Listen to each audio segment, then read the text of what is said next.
I'm Katie Dublinski. I'm the Associate Publisher at Graywolf Press. My name is Caroline Casey. I'm the Managing Director at Coffee House Press. A million creative decisions go into publishing a book. From the production aspect, which is the one that I'm the most familiar with, there's the question of the title, which is something we discuss with the author. There's what to put on the cover of the book. Editorial, production, design, typesetting, your cover, your marketing, your publicity, getting the book into a bookstore, all of that.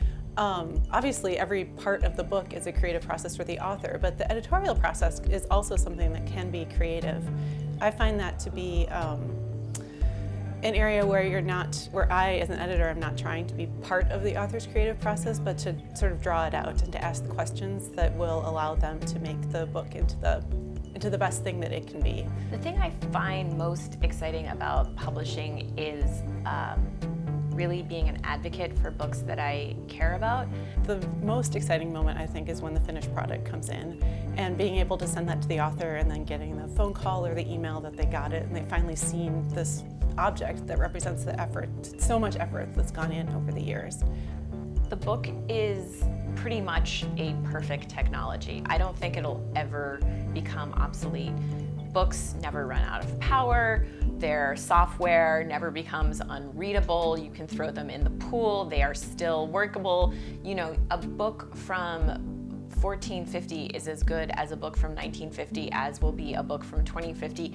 There's also just the fact of a person having books on their shelves, and this might just be me, but being able to walk into a person's house and see sort of who they are based on what is sitting on the shelves of their home is something that an ebook can never tell you. Book people tend to really love books as objects and have books around.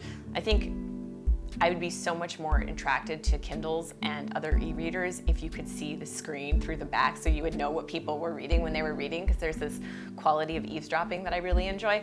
My own acquisition of books tends to just sort of seem to happen to me. I'm reading about books all the time in reviews and hearing about them just sort of on Twitter and from my colleagues and all of that. So I don't feel like I go about it in a very organized fashion. It's a what do I want to read next? And I see buying books as participating in the industry that supports me. So I do buy a lot of books. Reading things that you know you will like or buying books that you've heard of is the least exciting way to build a book collection. For someone who's just starting out, I would recommend following your own interests, obviously, but also just walking into a good independent bookstore and asking a bookseller, telling a bookseller what you like and asking them for some recommendations will get you off to a great start. There's such a low barrier to entry to being adventurous. You can afford to be adventurous. And you know, if you don't like the book, put it in a little free library. Sell it to a used bookstore. There are lots of ways of getting rid of, you know, your $13.95, $15.95 investment that is the equivalent of like a Coke and a burger. So I would encourage people to buy books that they feel a little weird about and see what happens.